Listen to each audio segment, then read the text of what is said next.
has been 8 years since the last numbered Mega Man game was released, and since then, series creator Keiji Inafune left Capcom, and Capcom proceeded to very publicly burn bridges with him and his projects, going so far as to declare that there was no demand for Mega Man anymore, and essentially stopped making Mega Man games, while simultaneously milking the franchise by re-releasing collections of the previous games, leading to a speculation among fans that Capcom was acting purely out of spite over Inafune's departure.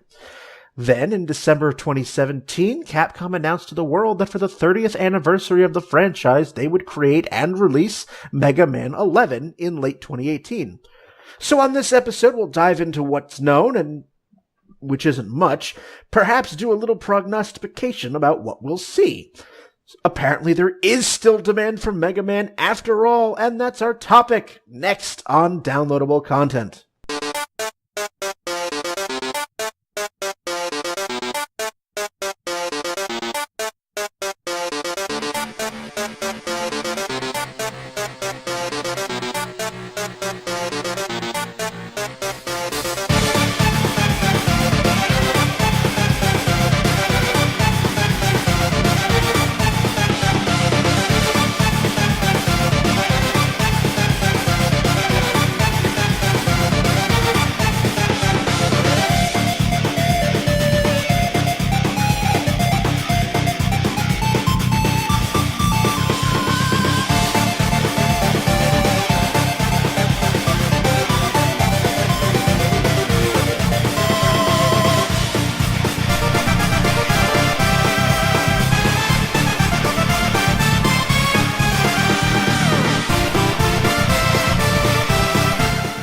Hello everyone and welcome to Downloadable Content. I am Brian and with me we have Ron. Hey everyone. We have Ronnie. Or not. Cricket. And we have Nick. Hello. Did Ronnie just magically vanish? No, I'm right here. Yeah, Roddy probably forgot the mic was muted again. That's alright. No, I'm fine. I'm okay. I'm not recording that for a third time. So, just gonna press right on. But yes, we are gonna be talking about Mega Man 11 on this episode. So, before we get started, just want to remind everyone that every single episode of Downloadable Content can be found on the website, dlcpodcast.com. Episodes can also be found on iTunes, YouTube, Stitcher, and Google Play Music. Also, you can check out on the website upcoming episodes. Check them out. Let us know if you want to be in on an episode or give us ideas for future episodes. Love to get them. dlcpodcast.com. And also, one further advisory. Since we have both Rons on this episode might run a little long. So you might want to get a tall glass of whatever. Some provisions, snacks. We'll see. I have very little prepared for this episode, so maybe a sleeping bag. You know, just a real comfy chair. Something. I mean, strap in. I mean, we you never know what's going to happen. So that is that. Instead of your spoiler warning, that is your Ron's alert. Copyright. And and so yes, so Mega Man 11. Now this was, as I said in the intro, announced just a few months ago, back in December, and this was one of those announcements that for me felt way out of the blue. Like, this was for me not expected at all, because as we've known, Capcom has basically shelved Mega Man for years. And only whoring them out for the occasional game or two. Hi, Smash! And also just re-releasing the Mega Man Legacy Collection and the Legacy Collection 2 on every platform known to mankind. So, I mean, there was speculation by fans, and speculation that I think was at least partially grounded by the idea that, Capcom felt so spurned by the departure of Inafune that they just wanted to publicly crucify him. Well, keep in mind too that they didn't he didn't leave because he didn't want to be there anymore. They left because they fired him. Yes. They fired him because they didn't want to pay him, and so he went off and did Mighty Number 9, which, well, unfortunately that didn't turn out like people thought. And then I think the last one he worked on was Mega Man 9. Then he left, and they did Mega Man 10, and that was mediocre, kind of lukewarm-ish. And then they just said, "Okay, we're gonna be done." And people. He did not get fired. He quit. Okay. I'm sorry. I thought he was fired. My mistake. I was literally just looking that up because I'm like, okay, I remember him quitting, but I want to verify it before I say that. Okay, no, if that's fine, and then I'm corrected. I thought he was fired. My mistake. Yep. But with the recent track record of Capcom, kind of screwing over a lot of their mainstay titles, they had not handled Resident Evil all that well. They had not handled Mega Man all that well. They had not handled. There was issues still with Street Fighter V and then Marvel vs. Capcom Infinite. That people kind of thought that they were kind of on their way out, and all they had really left was Monster Hunter. And then just the thing that probably irked me the most was that whole it really felt that Capcom was going out of their way to just spurn Inafune any chance they got. They might not have said so publicly, but I could certainly see where fans of Capcom's franchises, particularly Mega Man, would get that idea. They did not handle his leaving very well. What really surprised me about it was, as you said, Brian, just kind of the suddenness of this. I normally keep a pretty good ear for any stream specials, anything like that usually crosses my ears, and suddenly, I wake up to a Monday that not only did Capcom announce a 30th Mega Man anniversary stream special, but that they announced announced Mega Man 11 and the Mega Man X collection for all current gen consoles. So, I think it's a pretty ballsy move for Capcom to announce a spiritual successor to Mighty Number 9 so soon. We even had long enough time to really be nostalgic about it before they bring in a new one. That I saw recently an article from Polygon in which the headline was Mega Man 11 gives fans new ammo to rag on Mighty Number 9. Yeah. Which it's not, I guess is appropriate, but also kind of uncalled for, because Mighty Number 9 really did a lot of that to themselves, but it's just... Well, but here's the thing, Mega Man 11 really seems like it's hitting the same style as Mighty Number 9 was trying to hit. They're just doing it better. So, I mean, they're bringing that comparison themselves, Yeah, and I do find that's quite tongue-in-cheek that the art style for Mega Man 11 is very reminiscent of Mighty Number 9. Oh yeah, and a lot it's definitely shots fired from Capcom. This was definitely deliberate. Yeah, it definitely, there was definitely some, poking back at Inafune for all that, but was it really necessary? Probably not, because the failures of Mighty Number 9 alone pretty much vindicated Mega Man for even as Ron laments over Mega Man 10, I disagree. I thought it was a great title in the series. Mm-hmm. Well, I think the reason why was just that, giving again, this was the track record of Capcom.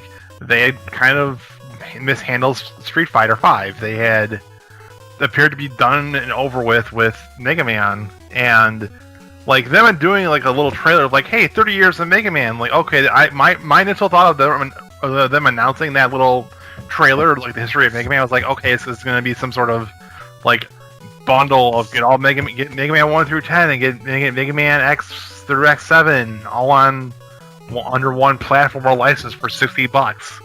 That was my initial thought behind it, and then it gets to the end, and then it goes to 2018, and there's the little question mark blinking thing, and I feel everyone's mind is going, wait, what do you mean 2018? What the fuck's in 2018?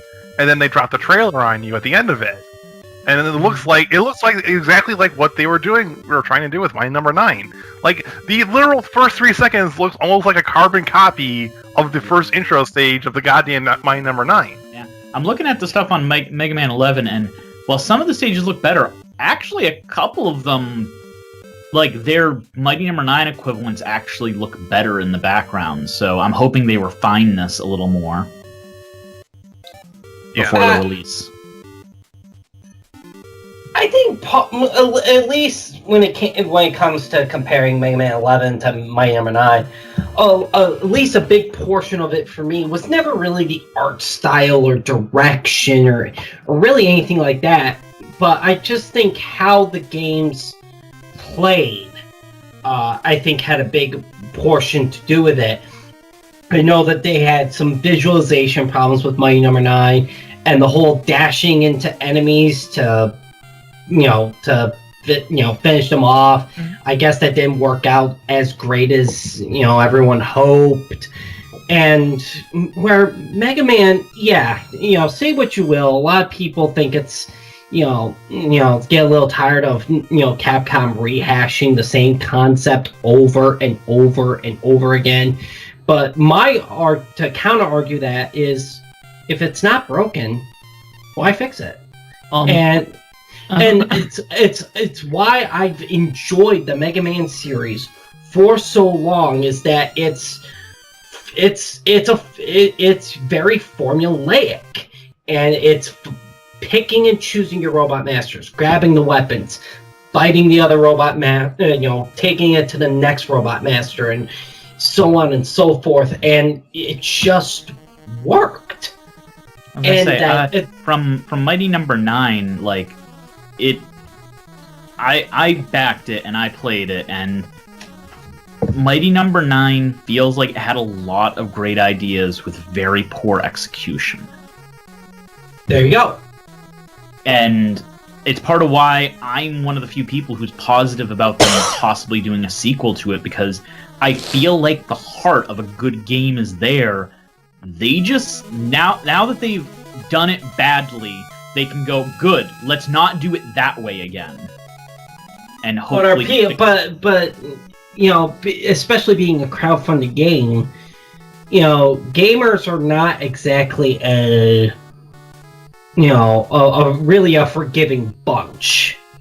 For better or for worse. Okay, wait, well, yes and no. We bitch a lot, but how many games that people bitched about the previous installment do they go and buy the next one the day it comes out without knowing if it's good or not? Touché. We like to bitch a lot. We don't necessarily follow through on that. They just want to hate play it. And I'm not saying that Mighty Number 9 2 would necessarily get a warm reception, but I believe if they actually put out a good game, people would buy it if it were viewed well. They bitched and moaned about Mighty Number 9 because it was in development for as long as it was and got so much more money than it was even thought was going to be needed. Yeah. And then eventually they got what the community got was this, I'll call it middling product. Yeah. They're totally justified. Yeah. I wasn't denying that at all. The game is miserable. Seriously.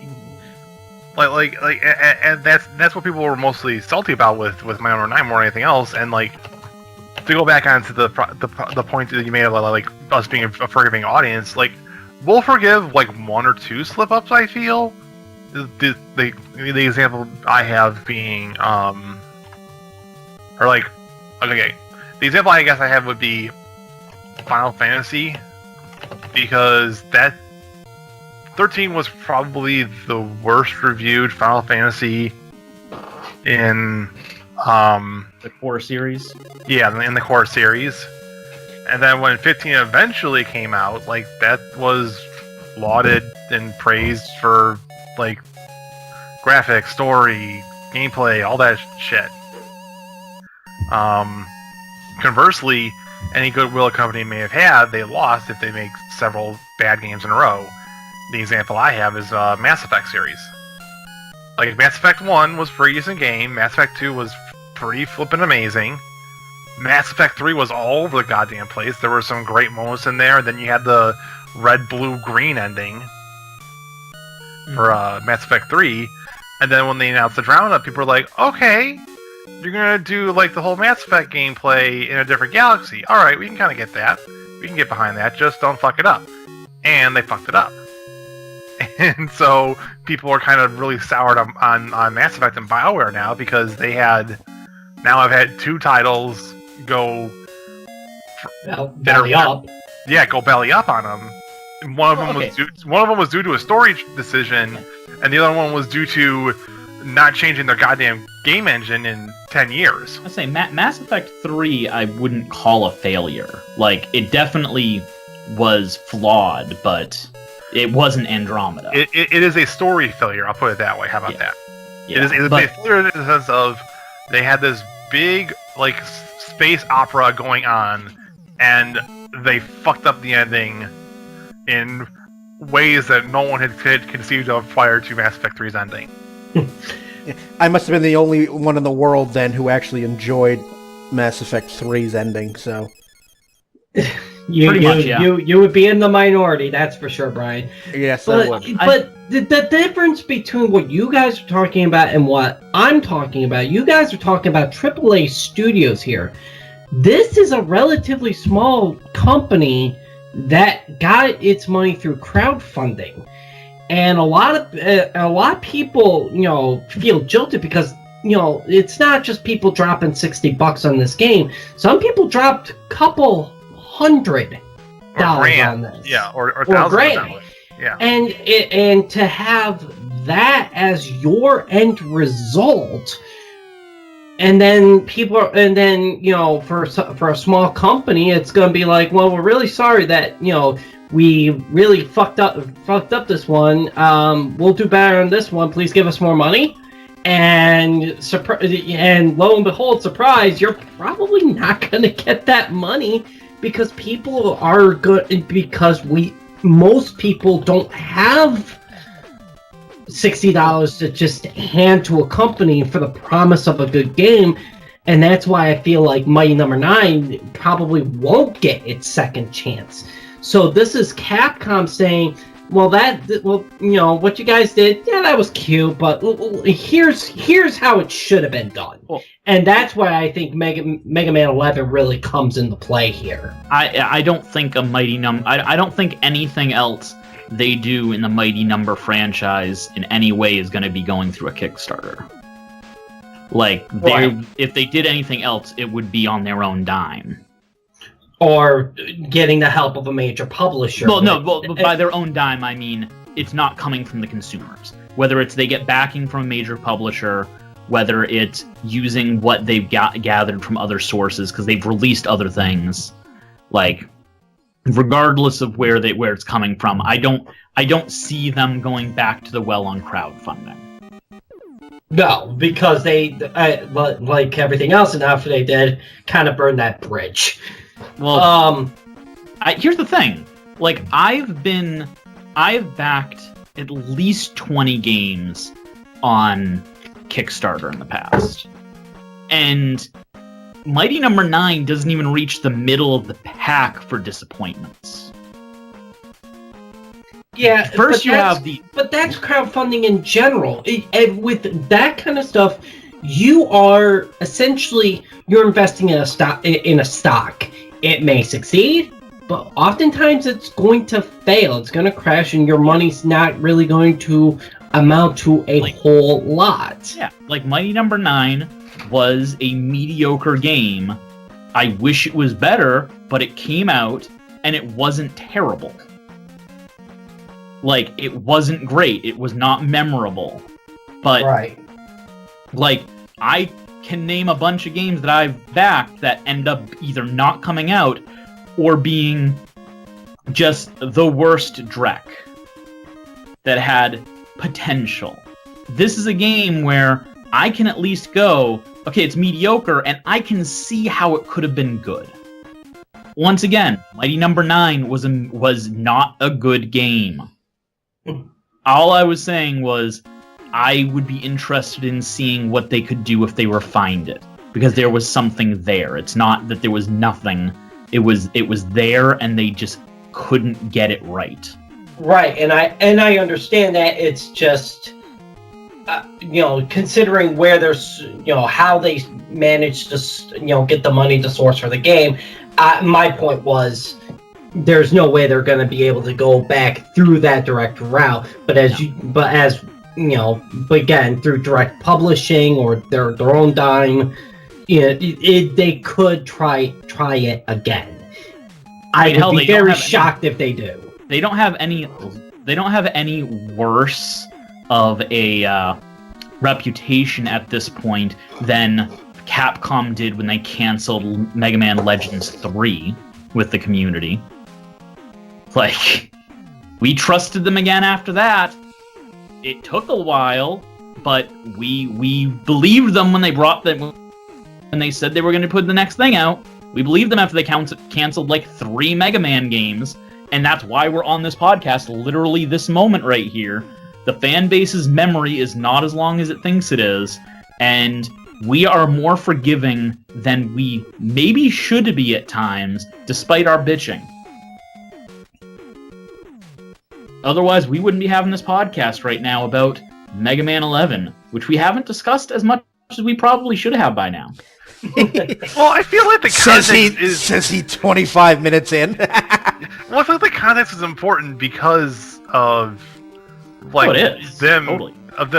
even making the game. So no, the context is super important. Now, I'm not trying to shut down discussion on Mighty Number 9. I was one of the people who brought it up. I think it's funny we're half an hour in and we've been talking about Mighty Number 9. Arguing the merits. Well, these things do happen. I did say to our listeners, strap in. So, but we're Mega Man 11. I mean, it's following up Mega Man 10, which was a divisive enough game, which was odd to me. But in the fan base, I've heard enough of it where a lot of people apparently felt that it was a bona fide cash-in without any real merit, as opposed to 9, which was a good game. So I wonder how people are going to feel with 11. I mean, they are trying new things with the art style. Mega Man's design when he gets powers looks very good as compared to the past. And honestly, the reason Mighty Number 9 went into that whole cel-shaded direction with the bright, more cartoony colors is because it just works in the kind of game that you're trying to tell with a Mega Man.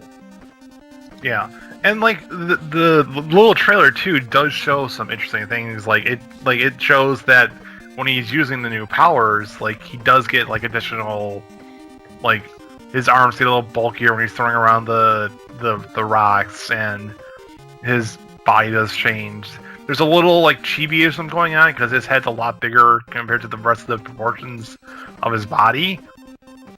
But I feel like that's more so just so you can see how he is moving around on the screen.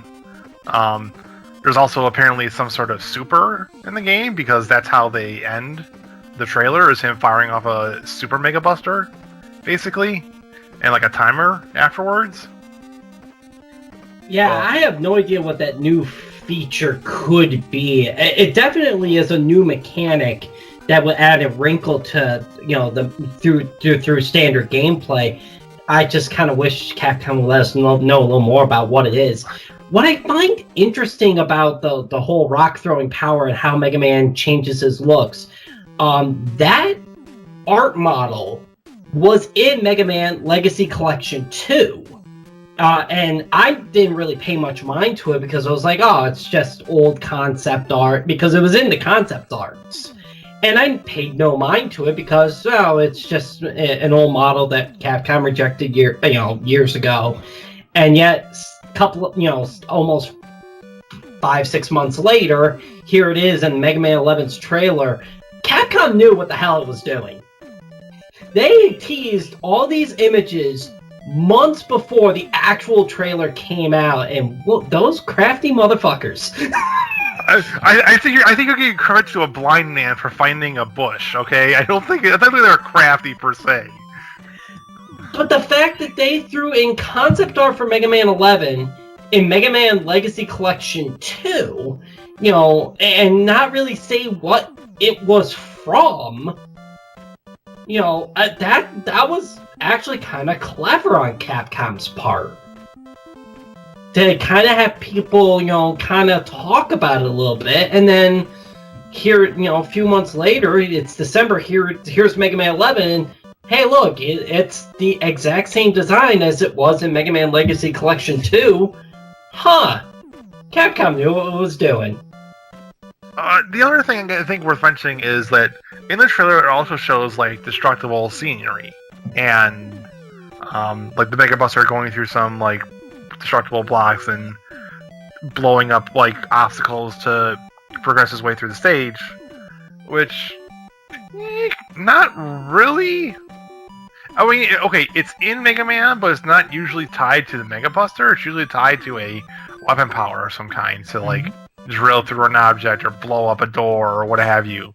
No, this was just him shooting a Mega Buster and blowing up some rocks. That reminds me of a game. I forget. Mighty Number 9. I know, and again, I know that's where. Yeah. But it's definitely that's all I was getting at. Is it's definitely deliberate. This is not an accident. Yeah. It looked like it's also reintroducing the whole bolt mechanic from Final Fantasy, from Mega Man 7, where you buy additional picks and I know, I corrected myself in time, barely. Oh, you almost crossed the streams there, pal. Listen, I didn't want to implode on a subatomic level, okay? Well, that bolt system's been in place for the last 4 games now. 7, 8, 9, 10. Yeah. I mean, it's nothing new. It's not new, but it's nice. It's nice to see it return, I guess, is what the point I was trying to make. Yeah, because who knows what they were going to do with 11? It's been so long. For all we know, the role could be the main character. It could be a cooking show. We have no idea what Mega Man 11 was. Wait, hang on. No, serious moment here. Isn't there, with roll time, that they spun off of Cooking Mama or something like that with Capcom? I would play the hell out of that. All I know is that I downloaded ROM hacks of the first, all the Mega Man games for the NES with Roll in the place of Mega Man. Pretty fun. Alright. So, here's the thing, though. I mean, as we keep making the Mighty Number 9 comparisons here, all the things that Capcom has shown thus far with Mega Man 11, which admittedly isn't much, and also we are still months away from an actual release, allegedly. I just can't help thinking how long Capcom is going to hold that grudge against Inafune. Because, as you said, his natural-born life. Because as you said, Ronnie, it's all of these things that Capcom is showing, and all of them, being, inspired or outright stolen from Mighty Number 9. It's just, I'm like, really, Capcom? This is bordering Oh, not even bordering. This is you're acting very petulant. It's been some years now. Let it go. They feel bitter. They feel bitter with all of this. I believe Mega Man 11 is going to be excellent because it's going to be really hard for it not to be at this point. But I can't help but feel every choice that they could, where they could stick it to Inafune just a little bit more, they went. Oh, absolutely. Absolutely. There's no secret about them wanting to, just stick it to Inafune, just a little more. And I think that's in part why we're getting Mega Man 11. And at least for me, if that's the sole reason, I'm fine with that. I don't care. Give me more Mega Man, please, and thank you. It's like the same thing. Konami's doing the same thing with Metal Gear Survive. Taking pot shots at Hideo Kojima. Every single chance they get. It's like, grow up for fuck's sake. All right, your big name talent is no longer with you. Really? You're gonna stoop to this sort of childish petulance? Yes. The short answer is yes. Yeah. What that Capcom has ever done has ever led you to believe that they would not act like a petulant child? I'm waiting. They have been like petulant children to their fans. They've been like petulant children to their employees. They are going to rub this game in Inafune's face, quite literally, if they get the opportunity to. Like, Capcom are not the adults of the industry. They're the genius 10-year-old that made it into high school frickin' algebra for some reason, and is just dangling it over all of his old friends' heads. So he's Mandark. So Capcom's Mandark. Literally Mandark, yes. And because why else would Capcom make the whole game in-house? For 9 and 10, they handed it off to another studio, I believe, Into Creates, if I'm not mistaken. Which also did Mighty Number 9. Yep. That was one of the reasons why we felt that Mighty Number 9 was in good hands, because they'd done Mega Man games before. So for the fact that Capcom decided to make this game in-house with their own studio, instead of passing the buck off like they have been doing for the last decade, makes it a lot more, more of a sticking point of them just wanting to one-up Inafune as much as they humanly can.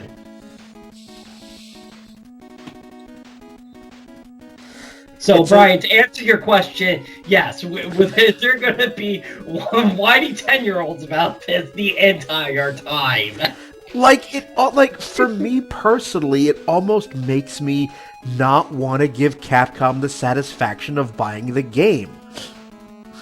Well, I will say a quote from Extra Credits. If they make a good game, get them some money. Because that's how we tell them we want more Mega Man, or we want more platform shooting games that look like that. If they make a good game, I don't care if they're being spiteful, I'm gonna buy it because I want these games to be successful. I don't want to have to fight with the company for another 10 years to get another game. I know it wasn't 10 years, but I'm talking. Fair enough, but So here's I just want to get a general observation, and then we can take it where you want. Do you think after 15 years or so of Capcom having its head buried up its own ass, they're finally getting their shit back in order? like the past year or 18 months for Capcom, kind of been pretty decent. They fucked up on Marvel vs. Capcom Infinite, sure, but other than that, you had Resident Evil. They got back on track with Resident Evil 7. Yeah. Street Fighter 5, they're getting back on track with that. They're fixing it. A lot of people are liking the changes they're making. Mega Man 11. The Street Fighter, like the base was fine. It's just that they didn't have all of the other things to the side of the actual fighting gameplay that we expect out of a fighting game. They were so focused on the tournament scene that it made sense why they did what they did. Yeah, but the gameplay itself was fine. It was just it didn't have everything else that it should have. Yeah, and then they had Monster Hunter World come out, and as was stated last episode, 6 million copies sold. Well, I mean, Capcom, and I'll agree with you, Ron. I think that Capcom is getting back on track, and I would say it's because they didn't have any other choice. Because if anybody remembers, what was it, 2-3 years ago, that they were doing so poorly that their stockholders refused the poison pill option and opened themselves up to being bought out by any other company without resistance. And then no one bought them. I think it was. Nobody did. That was where this ended. Was they opened it up? They went, okay, we are open to being bought, and the higher ups at Capcom went, okay, fuck, we need to fix this, and that's when everything changed. It's amazing what a little fear can do. I would say Capcom's starting to go on the right track. The fact that they're fixing Street Fighter V, okay, that's to be expected. They want to be heavy in the tournament scene. Fixing the Resident Evil series, again, can kind of see it. That's their what they feel is their bread and butter. I totally get that. Mega Man is the start. I'm glad to see it back. I want to see it continue, but it's not, it's not saying, okay, Capcom's back. Yeah, they're back. No, I'm not going to say they're back yet. Mega Man is the Kid Icarus or the Star Fox of Capcom's franchises, where the fans are clamor for another one, and we'll get one every 10 years or so.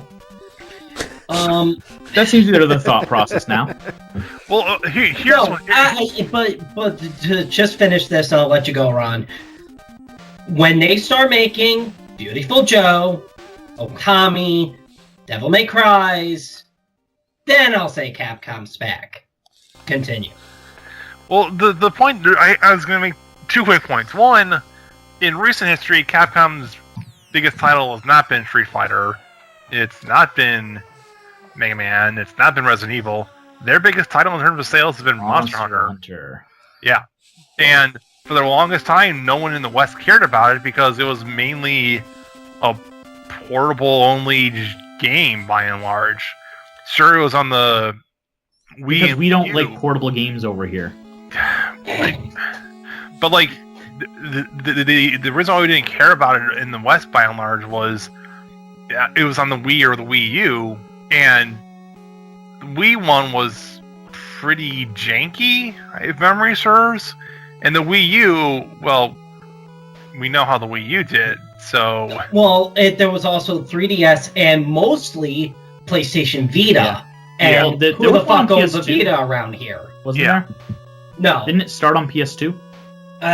Maybe in Japan, but it didn't make it to stateside, I do believe. No, I'm pretty sure it was Japan exclusive, but I mean, I'm pretty sure the first game was a PS2 game. But to my point, it was not, at least to my knowledge, Monster Hunter really was never a huge money maker for Capcom. Where they were making their money was Resident Evil and Street Fighter, because that's what they focused on. They made some money, but from Japan. Like, that was where most of the money from Monster Hunter came from, was sales in Japan. To give you an example, when Monster Hunter World was released, it was supposed to release at the same time as Dragon Ball FighterZ, which was made by a smaller studio, with Arc Systems, which is admittedly a smaller studio, but it's Dragon Ball Z. Like, that is literally the anime of the past, like, of the 90s and early 2000s. And Japan is fucking nuts for Dragon Ball Z. With the resurgence of Dragon Ball in general with Dragon Ball Super, like, that's part of the reason why people were so excited for it. They pushed the sale back of Dragon Ball FighterZ to Tuesday, when it was originally going to be released on a Friday, because they didn't want their sales to compete to interfere with Capcom and Monster Hunter World. They knew people were going to binge the fuck out of Monster Hunter World in the first 3 or 4 days, and then they would want to switch to something else. Okay, just to give a little context here, I just looked it up. Monster Hunter and Monster Hunter 2 were on the PS2. Monster Hunter Tri was on the Wii.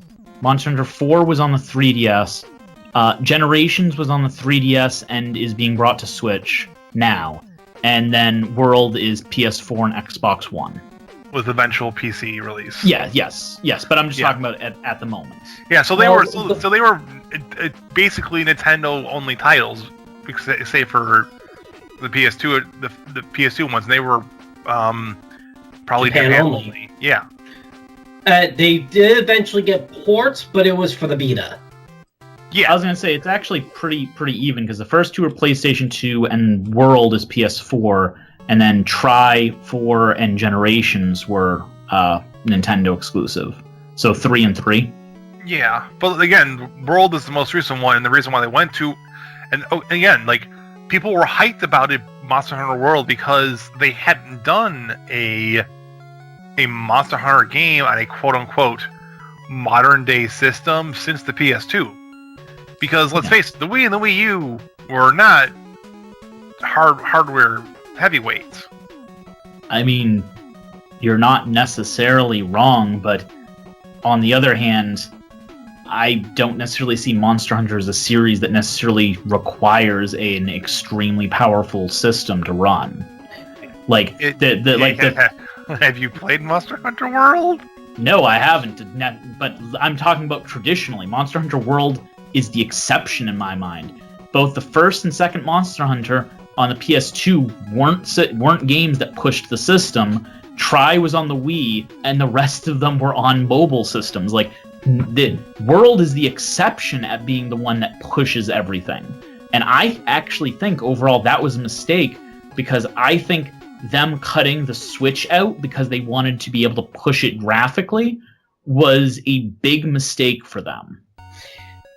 But then Monster Hunter 4 was the new 3DS XL exclusive because it needed that extra power. So yeah, no, I'm gonna call foul on Monster Hunter 4 because it also pushed the limitations of what the 3DS could do. That the older models simply just said, I can't. I just. Oh no, well, yeah, sorry. but it's still, I was arguing against Ron's one of it having to be on the modern system to be able to do that. I mean, people regardless wanted of to see it on a modern system. It was still a mobile. I mean, I just never, and Japan is Japan. And, their tastes and flavors and styles of the games they like are not indicative of what the Americans want. And sure, it's kind of being blended all together now, more and more often in today's video gaming world. But the point is I don't consider Monster Hunter a staple of the Capcom series, much like the long-running series of Resident Evil, Street Fighter, and Mega Man. You're specifically talking about America, but Capcom's a worldwide company, and I think Ron was mentioning, like, Monster Hunter, from its sales outside of America, I'm pretty sure has made Capcom more money than they've made from any Resident Evil other than the most recent one in over a decade. But what really came out in that timeline of the last decade? Capcom, well, 6 and 5. Yeah, and again, they were rushed. They were not that well conceptualized. Absolutely.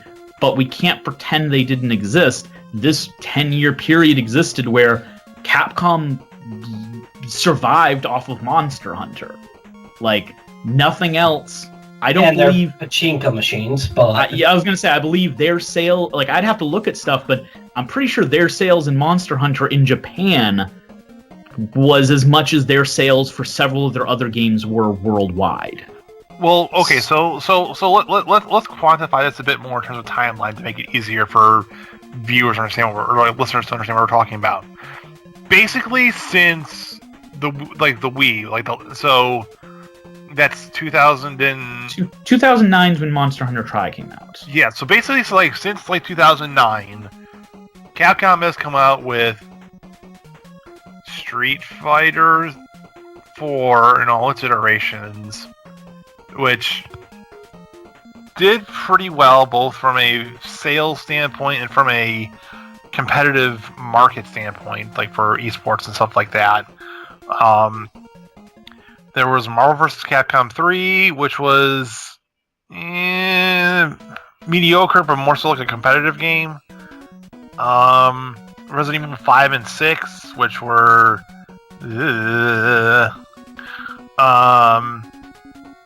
There was Resident Evil Corporations, which was like you playing mercenaries working for Umbrella. Is that the title I'm thinking of? Or is it something else?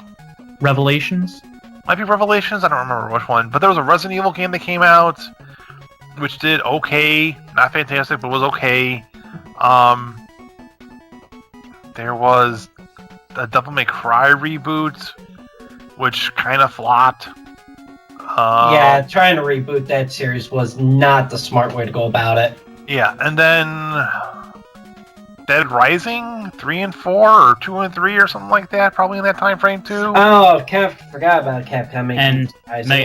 We shouldn't forget Mega Man 10 that came out in that time frame. Yeah, but again, they were all middling average sales, I believe.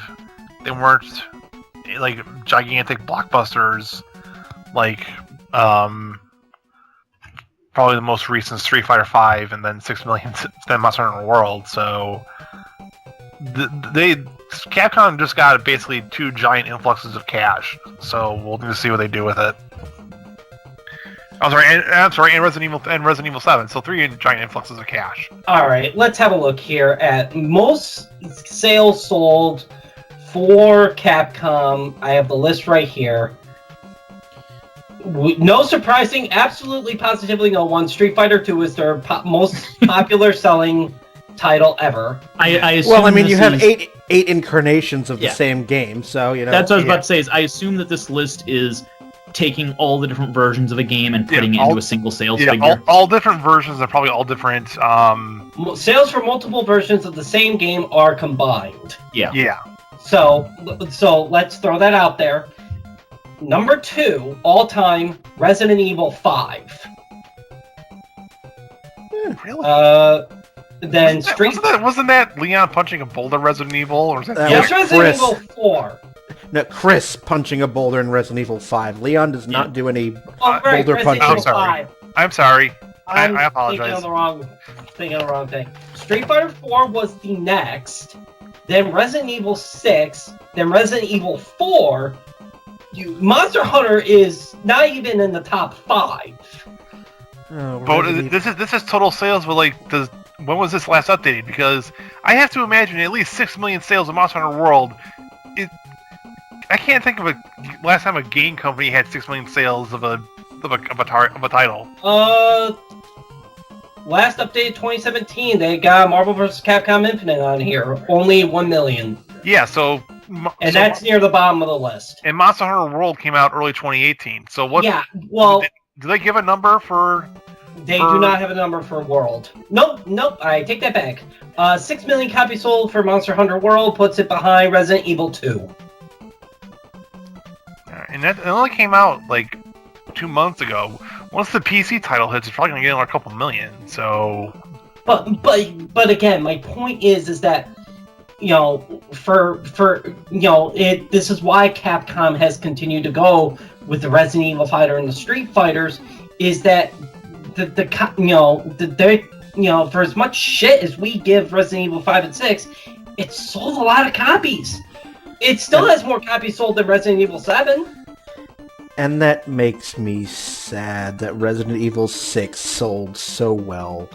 That just hurts from a fan perspective. Well, I bet it does. Like Brian's just now gonna go drinking a quarter. I'm okay. You got to keep a couple of things in mind looking at the list. One, Resident Evil 4 originally came out on GameCube, which was an unpopular system. It's made money since on re-releases and other things, but it definitely sacrificed quite a bit of sales in its infancy based off of that, and that definitely affects its final sales figures. Oh, I know that. I'm just... Yeah, it didn't have the wide release that 6 and 5 had, where they were able to get a lot of people to begin with. And here's another thing about 5 and 6, Brian. I know how bad 6 is. And there are a lot of people who bought the game knowing how bad 6 was because they wanted to Myst 3K it. Like, they know how bad it is, they've heard how bad it is, and it's like a bad movie. You've heard enough that you kind of need to see it. Oh, I know that a good number of those sales are people who hate playing it, but it's just and the fact GameCube that and Resident Evil 4 GameCube version still sold 1.6 million, which is only a little more than 500,000 behind the PlayStation 2 version. Yeah, I mean that was during the day when Capcom made its boneheaded decision to make Resident Evil Nintendo exclusive. Well, that was again like this was like like them sticking to Nintendo for whatever reason, kind of screwed the pooch on Capcom for a good 10 years or so. For a good generation, but I mean the fact that Monster Hunter 4 beat Resident Evil 4 is almost at Street Fighter 4. And it got basically no push over here and had a later release date, if I remember correctly. That number right there is the lowest it could have gotten off of them basically doing nothing for it. Same thing with any of the earlier ones over here. Their worldwide figures are going to be at a disadvantage because it was viewed as a series focused on Japan. Oh. Alrighty, we have gone almost an hour on this first half, and we were drifting away from Mega Man and into other Capcom titles. So okay, Brian, how much is there we can talk about Mega Man 11? There is something... Hold on. There's something I wanted to bring up regarding Mega Man 11. It was an opinion article that I read recently about it. And I'm going to bring that up to start the second half. So that is what I'm going to leave you guys with for the moment. I'll throw in some music because it's the midway point, in theory. The last I'm sorry, you said that with such hopelessness in your voice. Well, keep in mind, he's currently a third of the way into a bottle of Jack Daniel after hearing about the Resident Evil 5 and 6 sales. Oh, I'm just... nobody knows the trouble I've... Okay, but yes, you'll have some music. We'll cut out... Drown Our Sorrows some more. You are listening to what I thought was a Mega Man 11 episode, but perhaps not. Here on Downloadable Content, who is furiously banging their keyboards?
Welcome back to Downloadable Content, talking about Mega Man 11, I think, with other assorted Capcom properties. It's been a general mishmash. Yes, as Ronnie did state toward the end of the first half, there's not a whole lot to go on, but there is stuff. This is what we do on Downloadable Content. We find good nuggets. We also bullshit a lot, but let's be honest, at this point in time, if you're still listening to us, you should be expecting the bullshit along with the gold nuggets. I mean, this is episode number 147. I mean, I wouldn't say that's all bullshit, but... It's just like a 60-40, like, gold to bullshit ratio. All right, I was about to say, we've done a fair amount of filler throughout our careers. Like, I'm hoping that there's just more gold than bullshit. But, you take with the rough with the smooth. This is a very fine, sophisticated program, or so I keep deluding myself. So, there was an article that I read on Polygon. It was an opinion article that was written shortly after the Mega Man 11 announcement. And it talks about the author talks about basically his hopes for Mega Man 11 and what he's really, really hoping that Capcom does. He's really hoping that Mega Man 11 should do more than just simply rehashing the past, and that it shouldn't, that the game should not be allowed to wallow in what has been basically a very comfortable rut for the numbered series. And he talks about how he feels that after 30 years, the core Mega Man series should evolve, but the question he's trying to ask is, can it? Does Mega Man need to move into the full 3D space, like the way Sonic did to middling effect? Or should it just stay a 2D platformer? And if Mega Man 11 did get experimental, would fans even accept it? Well, didn't they already do a Mega Man 3D? Mega Man X6 and X7. But what about the Legends games? Those were 3D Mega Mans. Those were more adventure games than they were 2D platforming games. I mean, I understand what they mean by not wallowing in it. I mean, we literally just had a whole podcast earlier about me talking about not wallowing in the old school RPG mechanics. So I can get wanting to evolve the gameplay, and that's part of what I give Mighty Number 9 credit for trying something new. But you try something new when you've mastered a formula. And the problem is, they've dropped the Mega Man. Like, if Mega Man 10 had come out a year or two ago, and they were bringing out Mega Man 11, and they wanted to enhance it and try something new with it, that would be fine. But when you haven't had a game in a long time, you expect to see what you expect what it used to be. You don't when it's been a long time since you last saw something, you don't want it to be extremely different, I don't think. And the only time I would expect to see something so different would be like a full-fledged reboot of the franchise or reimagining of the franchise rather than having a sequel like this where, it seems like they're adding a few new bells and whistles. This new, what appears to be like an overdrive system, and bringing back the Mega Buster, the charge shot and the slide. And I think, that is quite different from the last two offerings of Mega Man, which I think is different enough, at least in my opinion.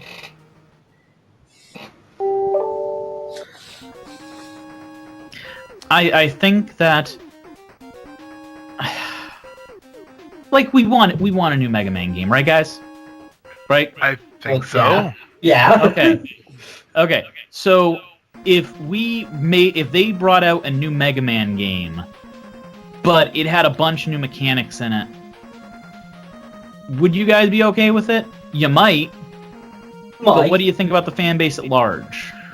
Well, that's kind of a loaded question because it depends on what it actually is, and are you completely turning the entire mechanics of the game or of a franchise and you're flipping it on its head?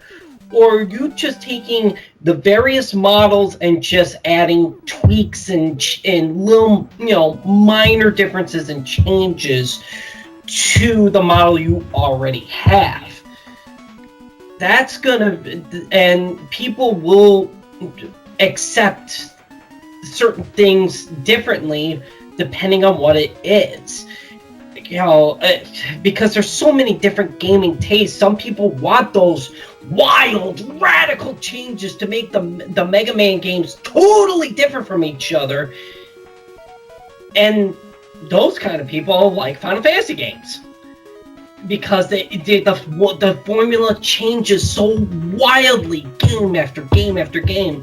But for people like me who just want the same things and maybe make minor tweaks and changes, maybe a new rush form or give a different idea for a power up instead of here's your upgraded Mega Buster, here's your Screen Wipe, here's your the weapon that you only get 4 uses of. I think that I think it would be fine if after Mega Man 11, in a year or two after, they do a Mega Man 12 and introduce a new major mechanic. I think doing it now would be a very poor time. And I mean, that's sort of interesting because, again, I mean, this series has been around for 30 years. And what the author was trying to argue in the article I just linked you guys to, he asks, does Mega Man does it constantly need to stick with its 2D platformer roots? Does it always have to have an 8-boss-free selection system that is capped with a Dr. Wily stage gauntlet? And he also asks that even if Capcom found a new expression of Mega Man that actually worked, would fans accept it? And he's arguing that probably not, because he argues that may well be the greatest impediment to the evolution of the franchise. Does Mega Man need to evolve? If it doesn't have a fan base, if it does, no. That would be a bad decision. That's not saying that evolving it would be a bad decision, but his premise is inherently flawed in that the ultimate goal of a video game franchise is to sell it. It really is. If you sell 0 copies of your game, you made a failure. And it's not saying that there isn't ways to evolve it where it will make sales. I believe there are. But if your premise is, should you evolve your series even if the fan base will go against it and not buy it, yeah, then you're doing the wrong thing. Well, he goes on to talk about that. He feels that the reason that Capcom won't evolve the series is because the fans won't let Capcom do it. He believes that Capcom... I think this is a belief that a lot of fans have that I inherently disagree with. That a game has to evolve all of the time in every iteration. Otherwise, it is failing as a franchise. Otherwise, why would you make that argument? You're saying that he's saying that the game is the series is stagnating because the fans won't let them push it forward, as if pushing it forward is the ultimate end goal. The ultimate end goal is to make an entertaining game that people enjoy playing, so that they will spend money on your game and not feel ripped off. And if that means evolving your franchise, awesome. It does in several situations. Breath of the Wild's a great example of them evolving the Zelda franchise and making a shitload of money off of it. But you want to know what? There are other franchises that have played it safe that have also made a shitload of money. You need to read your fans and try to either give them something that they want, something they don't know they want but that they're going to buy, or give them more of what they want. Like, ultimately, you just want to give them more of what they want, whether it's new or old. So to go back to a point that I believe Nick brought up of having a video game franchise evolve past its current its roots, I will give the example of Metroid into Metroid Prime, where this was originally literally 2D Metroid, exploring, fighting, platforming, shooting on a 2D planescape, and then the shift into a 3D world, which radically changed the game and made, I feel, the Metroid, but still had the core roots of it being exploring, finding out the lore of the world, and still killing a bunch of shit and having puzzle solving and platforming in it too. And that can succeed, but I don't think it can work with Mega Man due to how there's different gameplay elements in Mega Man compared to Metroid. The biggest being Metroid's got a whole thing about exploration and a whole thing about like puzzle solving and things like that. The one for Mega Man is that there is puzzle solving and some exploration, but there's eventually going to be an end goal. You're going from left to right or right to left, or you're on a rail. There's no deviations of path. You're going to run through the stage. You're going to shoot some things. You're going to climb some ladders, use some weapon power-ups to solve some puzzles, get some E-tanks, what have you. But at the end of the stage, there's going to be a boss waiting for you to kill. And then you're going to absorb their powers and use it for the next stage. And there's also a element of bullet hell in Mega Man that is a lot harder to do on a 3D plane than it is on a 2D plane. And there isn't that issue with Metroid because there's not many monsters that shoot like projectiles, and if they do, they're definitely like telegraphed in such a way that you can dodge it or avoid it, or if you need to, just phase tank it. Yeah, and that's in kind of going back a little bit to establishing formulas and establishing what the premise of the game is about. Mario is run and jump. Zelda is very exploration, but can have some formulaic elements to it. Same thing with Metroid.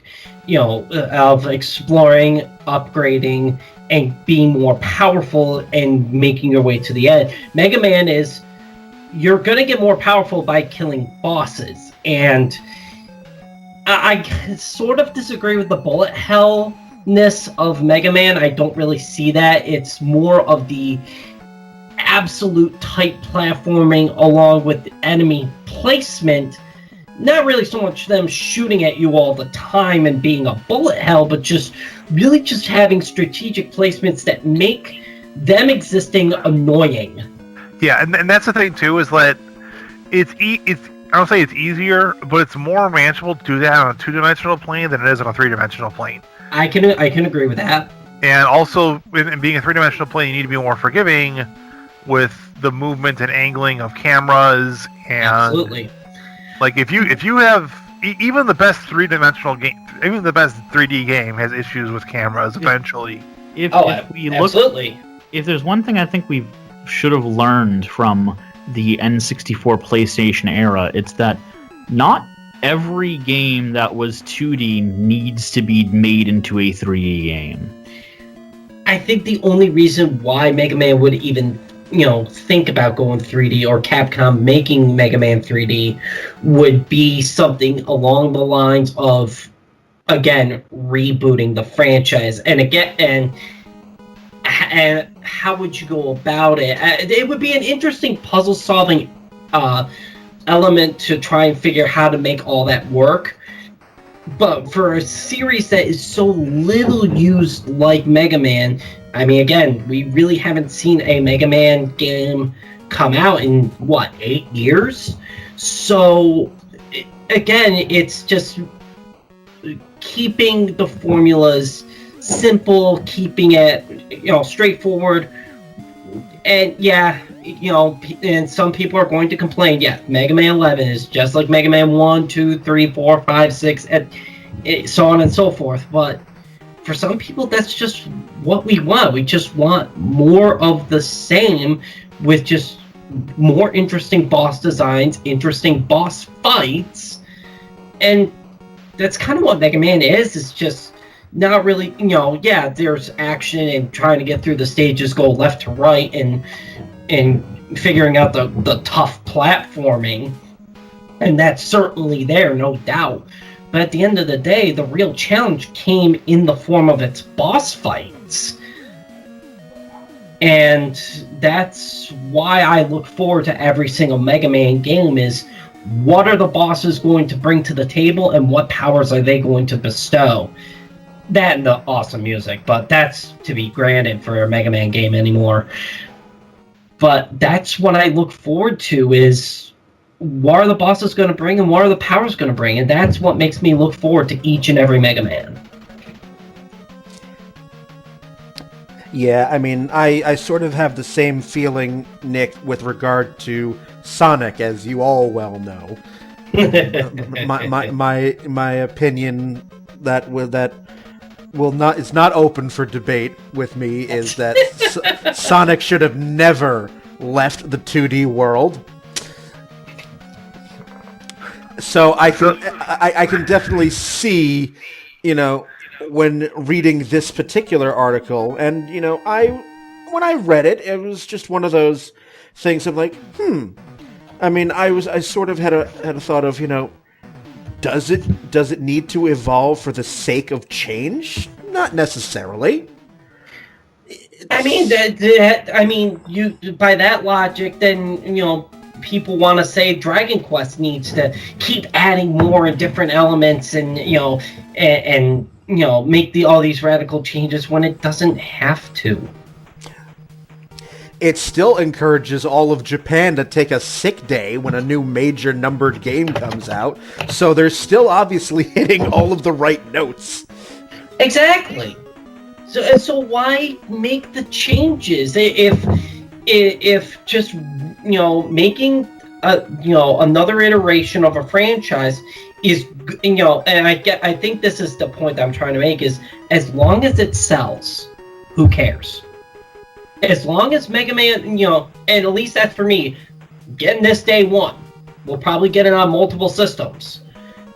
As long as Mega Man 11 sells, and they make profits, and they make money off of this, they're going to keep making Mega Man games. Maybe. Yeah. There's no guarantee of that. Yes. I'm pretty sure 9 I said that about Mega Man 10, but... I'm pretty sure 9 and 10 both made money, yet we still had a huge break before 11. Well, and also, their endless crusade now, their never-ending mission is to stick it to Inafune whenever possible. So what things do you want to see in Mega Man 11? So, do you want it just to be 8 robot masters into Wily stages, into Capcom boss retread into Wily fight, into credits? I suppose here's the question. What is Mega Man to you? What is the engagement? Why are you playing it? Wait a minute. You don't follow up Ron's question with one of your... Well, no, but I mean that's the honest question. You don't change the core of the game. What do you consider the core of the game? What draws you to playing it? I would say, to me, the 8 robot masters, the robot masters. I don't care about the number. robot masters that you kill and take powers from is the core heart of a Mega Man game. And I think if you take that away, getting powers from killing robot masters, you're really not making a Mega Man title anymore. You might be making a spin-off using similar characters, which is basically what Legends is, but you're not really making a Mega Man game anymore. Ron, what was the question again? Do you want it to just be basically another Mega Man game with just upgraded graphics, or what changes do you want to see? So here's okay. So I'll give an example just so you can think about it or preface it or argue with me on it. I know my answer. I would like it to be where there's 16 robot masters, but you only need to beat 8 of them to beat the game. Oh no, the completionist in me would hate that. I know. I understand. I agree. But like, wait a minute. Wouldn't Nick? Aren't you saying that you would actually love it? And then like the reasoning behind this is this allows you as a developer some restraints in terms of how a player is going to go through and beat the game, which means you have to design your levels in such a way that there's a lot of combinations for someone to reach the Wily stages, and you need to allow all those combinations to be successful, which means it will lead to innovative stage design and final fight like boss mechanics. How about a game? How about one where you can go to the Wily stage anytime you want and leave it anytime you want, and the way you progress is you hit roadblocks that you need robot masters to defeat. So you have to go through and get specific robot masters to continue down certain paths. That's called Metroid.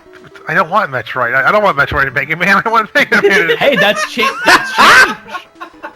That's not what my personal thing is, and I feel like they've dropped the ball on this ever since. There's only like 1 or 2 moves a game that are like this.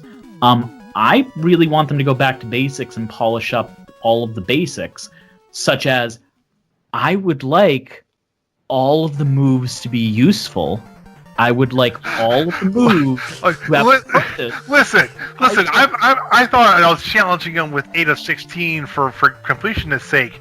Having all the Robot Master moves actually be useful and damaging and having unique benefits, that's just asking for too much. Here's the thing.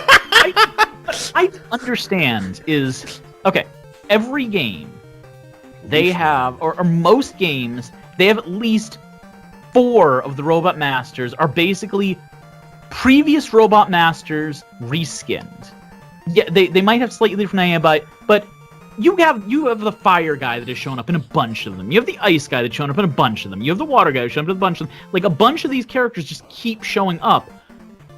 I don't understand why they can't design one really solid power that you can use for puzzles, that can be used in different ways, that can affect the environment, and then just use that for a couple games. Well, you're telling me you didn't like Sheepman and Mega Man 9?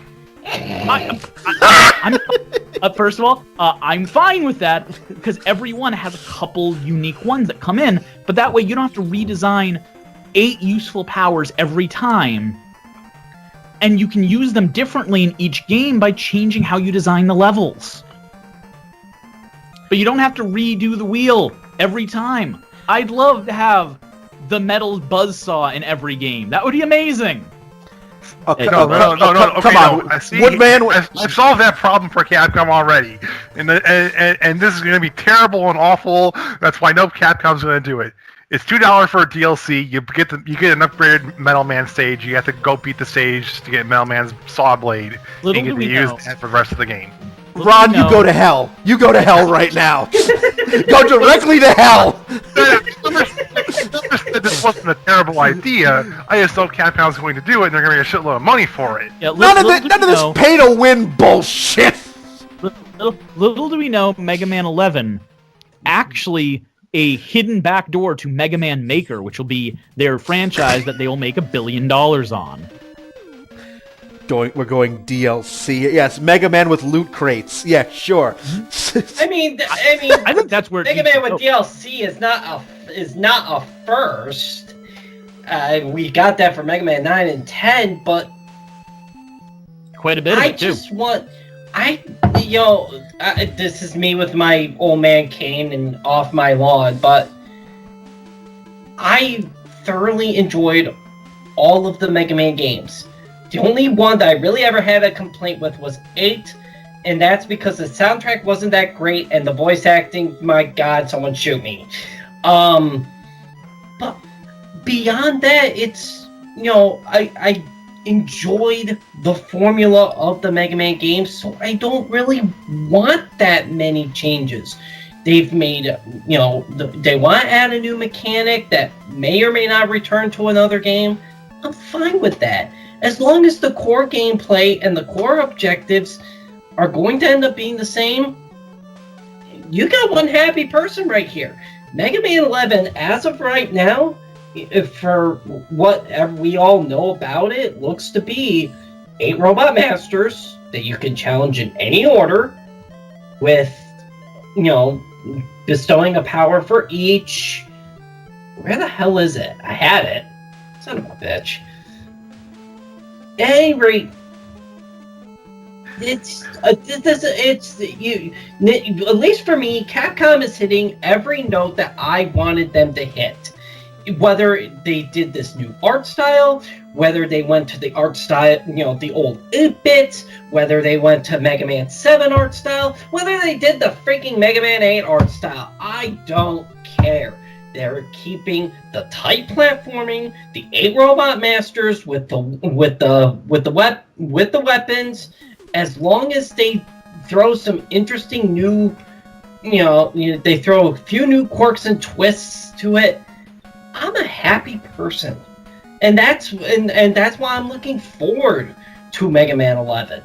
It is because there's so much familiarity and so much of that same old that some people lament, but I love. And that's me just being one of a million. I get that, but this is just formulaic almost to a fault, and I am okay with that. I mean, let's face it, you just want to see Woodman come back, don't you? Actually, I really fucking hated Woodman, but... So... I jokingly said it, and I know it's a terrible idea, but I'm kind of expecting it. Don't you dare! I think Capcom to introduce updates to prior Mega Man stages as optional DLC. And get their weapons afterward. Yeah. They did that with 10, and I would be totally fine with that. Like, and it would be like, okay, let's go back to the quote-unquote memorable Mega Man stages. Metal Man, Woodman, Elect Man. Yeah, there you go. That'd be a fun one. Cut Man to a certain extent. What was that about Cut Man? It was okay, but again, like, so like Mega Man 3, there's Needle Man stage. There's oh no, fuck Needle Man stage. How about Snake Man? Sure, Snake Man's fine. Mega Man 4's Frog Man stage. Hated that stage. Mega Man 4 had Pharaoh Man. That'd be an interesting stage. That would be fun. Mega Man 5, you had Starman and Gravity Man. I think 5 also had Charge Man. Yeah, no. You want to talk about fuck that Robot Master? Charge Man and Ring Man were the banes of my existence. Ring Man was 4, by the way. Okay. 6, Tomahawk Man. Centaur Man. Centaur Man. Night Man. Man. I mean, the only one that I really didn't like out of 6 was... Yeah, Flame Man, I guess. I don't remember 7 or 8 stages, so fuck them, I guess. Slash Man stage was cool, as was, what the hell was his name?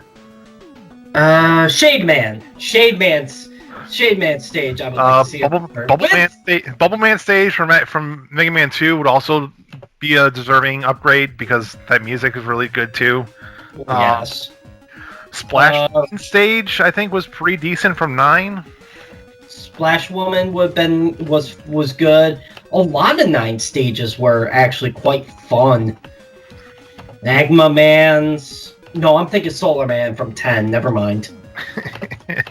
But listen, we just named 10 stages right there. If Capcom said for $1.50 you get that stage in an upgraded form with upgraded audio soundtrack, you'd probably plop down money for it. They can release a season pass, and I'll plop down money for it. Yeah, and and let's face it, knowing Capcom with how they love season passes and incremental DLC bullshit, cough, cough, cough, Street Fighter cough, cough. They'll probably do that with Mega Man 11.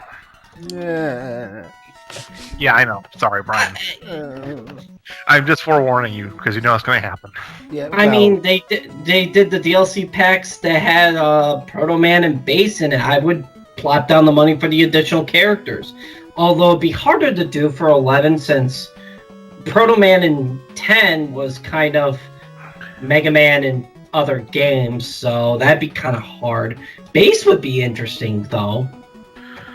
Would Bass be even in this game? That's a good question.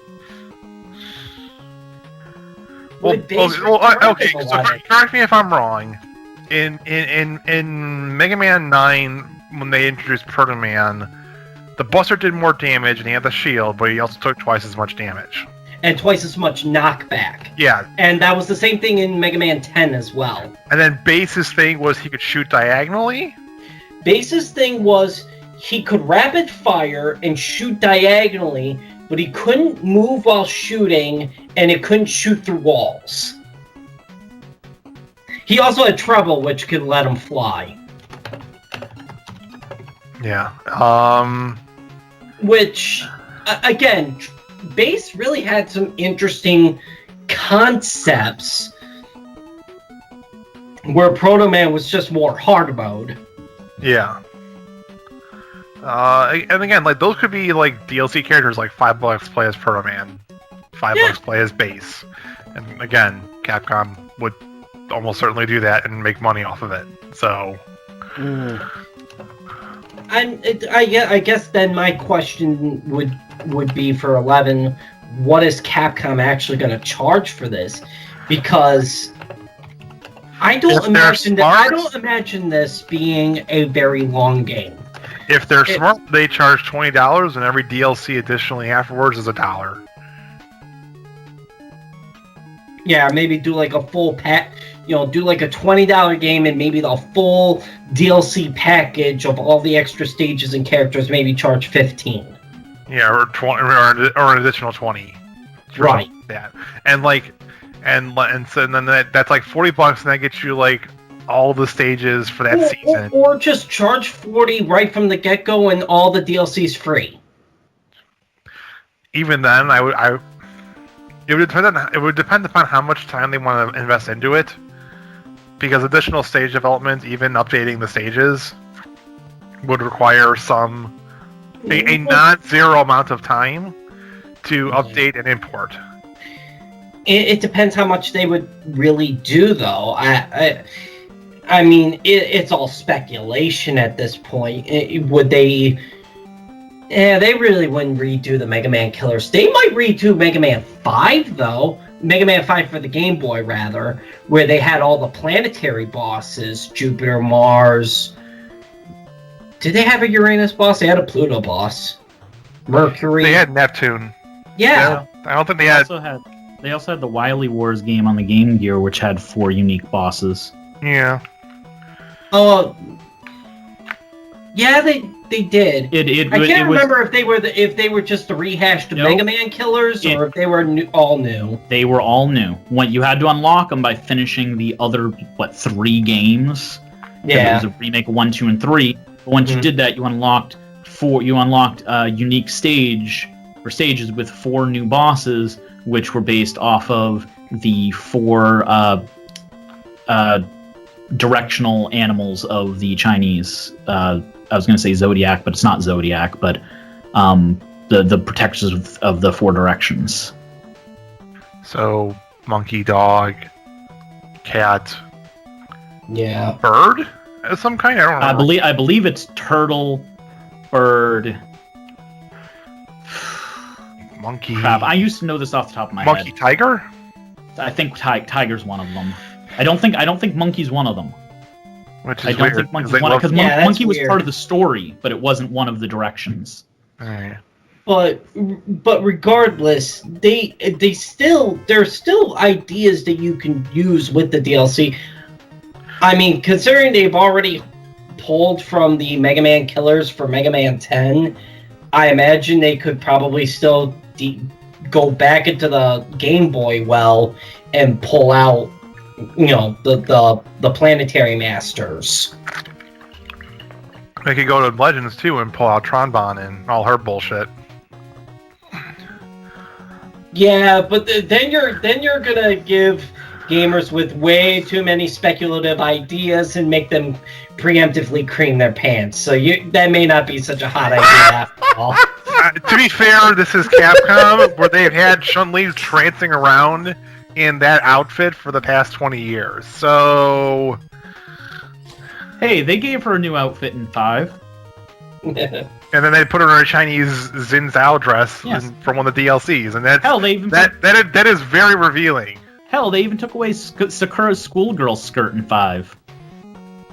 They didn't even put Sakura in 5 until literally 2 weeks ago. I know. I'm well aware. She's my favorite character. Brian, why does that not surprise me? I was waiting for Brian to go. Of course it is. Well, I already knew that.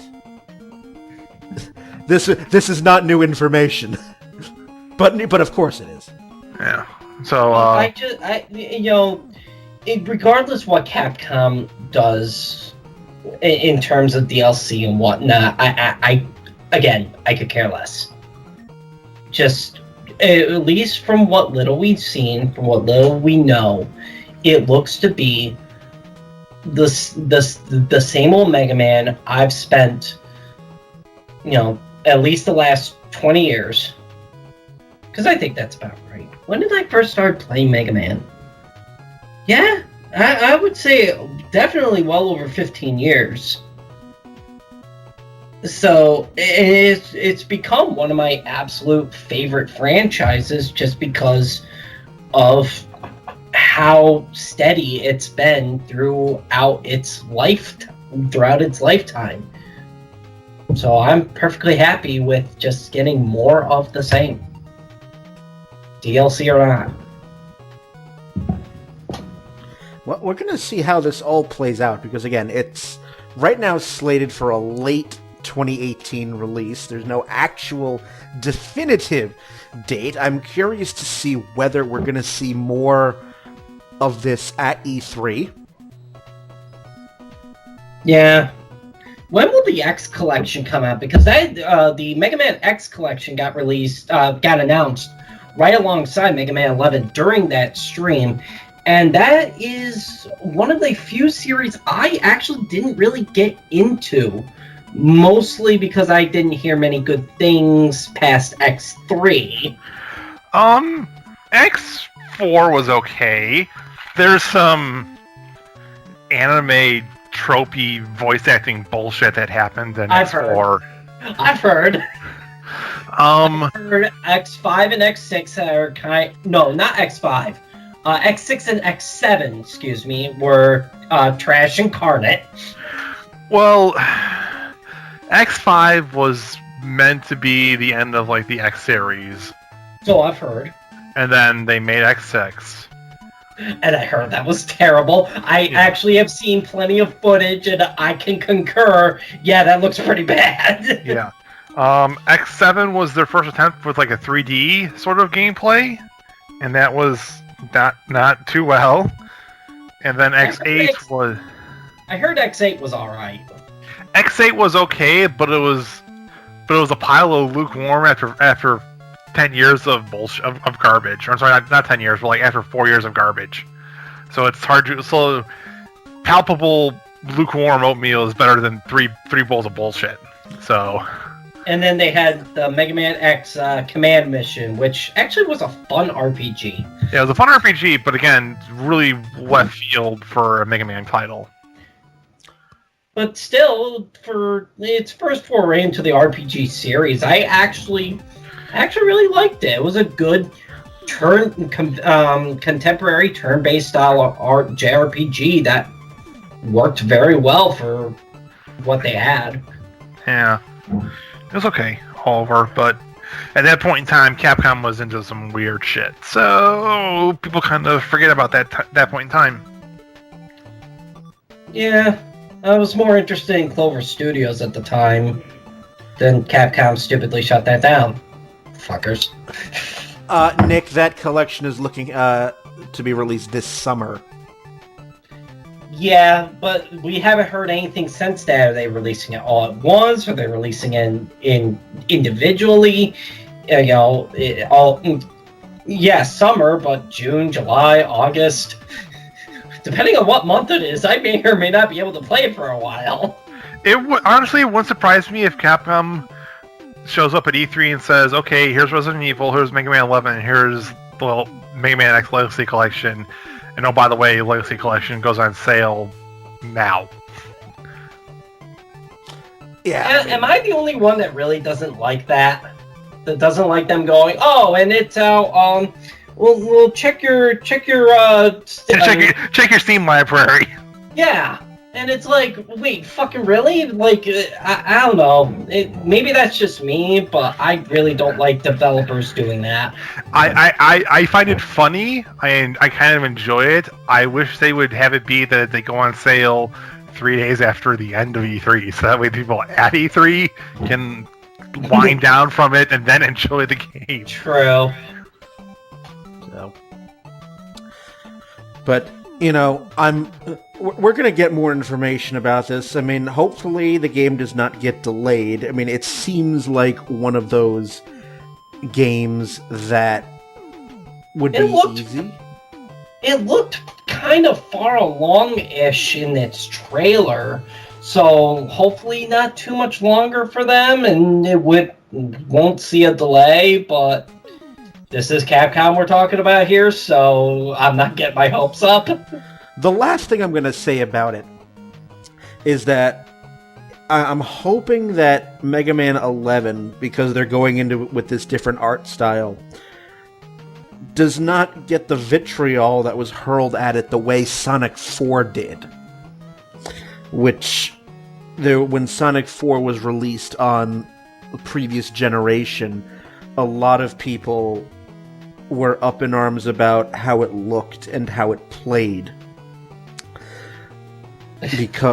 Because they updated the 2D aspects of Sonic, and Sonic 4 wasn't that awful. No, I mean, I really enjoyed it, but we are a finicky group. I mean, I had exception with Sonic 4 Episode 2 with all the team-up BS moves and how you got the Chaos Emeralds. Why they decided to bring back the freaking Sonic 2 tunnels bullshit, I will never understand. Because nostalgia. No! Fuck those special stages! In the ass with a rusty pike! Nick, I get the sense that you have some issues. You're one to talk. You shared my pain with me, you asshole! Where we both tried to get those goddamn emeralds in Sonic 2. Oh, and I mean, yes, I agree. Shared my pain. Yes, well, I'm trying very hard to put that out of my head. All right. So, do we have any more final thoughts on Mega Man 11? Any sort of speculation or additional commentary? Ronnie's been quiet. That is unlike him. I've kind of already voiced my opinions on what I think Capcom's going to do. So, right. The only thing I'll say is this. Please, for the love of God, don't let it be a fucking $60 game that's only like 8 hours long. Well, 8 hours would be generous. Yeah, that's right. That was what All right. I'm sorry. I mean, yes, I'm going to be able to go through multiple playthroughs, but if I take 8 hours to play through a Mega Man game for the first time, something is fucking wrong with me. It's not hard enough. It's not break your console hard enough.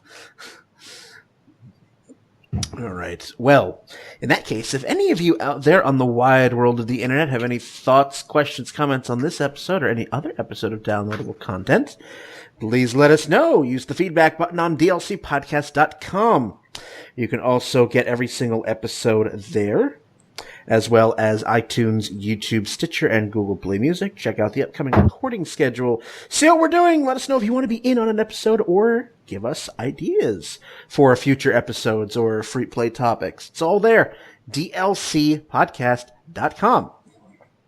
So, all it remains for me to do is to thank Ron, Ronnie, and Nick for being on this episode. And so, on that fun note, I am Brian, and have a good one, everybody!